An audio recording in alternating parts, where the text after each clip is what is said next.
This is not really a video about football. It is about attention. It is about pop culture. It is about why the World Cup still feels bigger than almost anything else in a world where nothing seems universal anymore. Because while Netflix shows trend, TikTok sounds disappear, celebrities rise and vanish, and influencers fight for relevance, the World Cup does something almost impossible. It interrupts the algorithm. It pulls people out of their private feeds and into one giant global story. And that is why the World Cup may be the last true monoculture. So if you have ever wondered why the whole world suddenly loses its mind over a few players chasing a ball, this is the bigger answer. The World Cup is not just football. It is one of the last moments when culture becomes collective again. And to understand why that matters, we have to follow the story step by step. How the internet broke pop culture, how the World Cup became a pop culture machine, why it gives us shared emotion, how memes turn matches into memory, and why, in the end, it may be the last global campfire we have left. For decades, pop culture was a shared language. Everyone understood the same references, from hit movies to TV finales. This was the power of monoculture. It gave society a common stage. Today, attention is personalized. Algorithms no longer ask, "What is the world watching?" They ask, "What will keep you watching?" That tiny difference has fundamentally changed our entire culture. Now we live inside microcultures. These digital tribes possess unique languages, rituals, and heroes. One person's feed features K-pop and astrology. Another focuses on finance and conspiracy clips. We still call this pop culture, yet no single monoculture remains. There are only fragments. Trends like TikTok sounds or celebrity scandals flare intensely for days, then vanish forever. The internet provides constant temporary obsession, but rarely offers shared memory. We are living in a world of fleeting, disconnected digital islands. And that is why the World Cup feels so strange now, because it does not behave like a normal trend. It does not simply appear in your feed. It takes over the atmosphere. It enters group chats, workplaces, bars, classrooms, airports, train stations, family dinners, live streams, fashion campaigns, political speeches, and memes. People who never watch football suddenly have opinions about penalties. Celebrities react. Brands react. Kids react. Parents react. A goal becomes a meme before the player has finished celebrating. A missed penalty becomes global heartbreak. For a moment, the feeds overlap. And in an age of private algorithms, that overlap feels almost magical. The World Cup does not just trend, it interrupts. The World Cup is a pop culture operating system, not just a tournament. Beyond the pitch, its meaning resonates across social media and city streets. It creates endless cultural moments. Players become icons, celebrations become dances, and reactions become memes. This unique event transforms sport into a shared global language, turning a simple game into a massive cultural phenomenon. Modern entertainment is private and fragmented, but the World Cup is live. In an era of pre-packaged algorithmic content, football remains unpredictable. No one knows the ending before it happens. It preserves a rare, ancient power, genuine uncertainty. That uncertainty is why people still gather. Because when a penalty is about to be taken, you cannot skip ahead. You cannot wait for the recap and feel the same thing.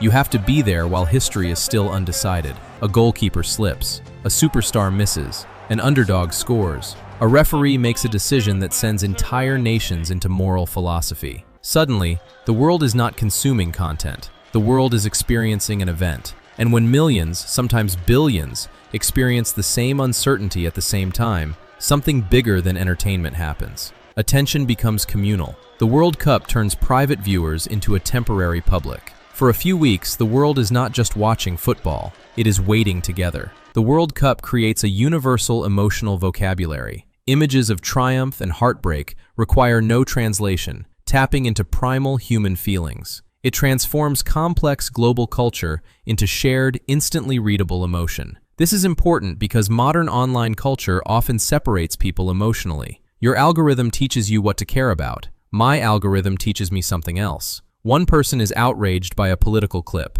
Another is emotionally invested in a celebrity breakup.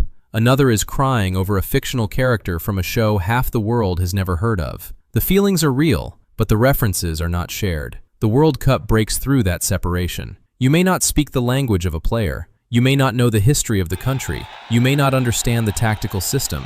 You may not even know why everyone is screaming, but you understand a human face collapsing after defeat. You understand a crowd exploding after a goal. You understand adults crying over something that, on paper, is just a game. That is why the World Cup becomes monoculture. Not because everyone loves football equally, not because everyone understands every rule, but because everyone understands stakes. Memes are essential to modern monoculture, acting as today's myths. While ancient stories lived in poems, modern myths are shared via screenshots. A meme is a compressed cultural signal, proving we shared a collective experience. World Cup memes are particularly powerful because they capture extreme, real-time emotions like joy and suffering, turning public moments into a truly universal digital language. 1 second, a player is a hero. The next, he is a reaction image. 1 second, a fan is experiencing private despair. The next, their face represents every failed relationship, every exam result,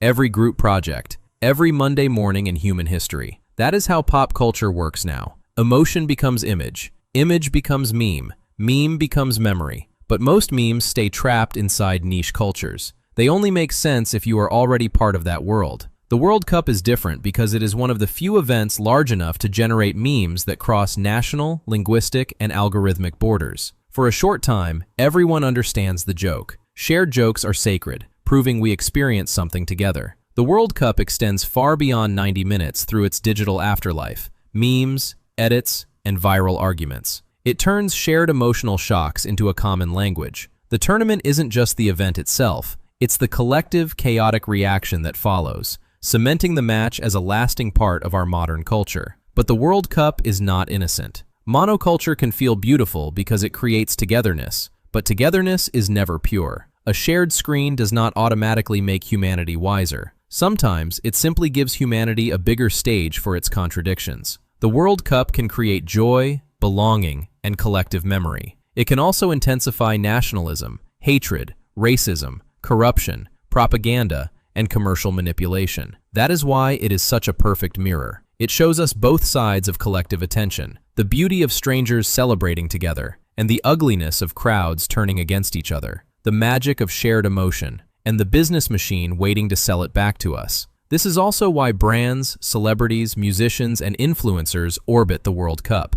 Everyone wants to attach themselves to the moment because the moment has something rare, shared attention. In normal digital life, attention is scattered. During the World Cup, attention gathers. So everyone moves toward it. Songs are released. Campaigns are built. Fashion collections appear. Celebrities attend matches. Influencers film reactions. Restaurants, airlines, sportswear brands, streaming platforms, and even people who have never cared about football suddenly discover they have always had a deep emotional connection to the beautiful game. This can feel fake, and often it is, but it proves the point. The World Cup is one of the last cultural objects large enough that everyone tries to orbit it. Modern monoculture means diverse groups sharing a single object. For 1 month, separate worlds collide around one flame. Though temporary, it pulls humanity from private feeds into a shared story. This rare moment of collective attention is why the World Cup still feels like the whole planet is watching together.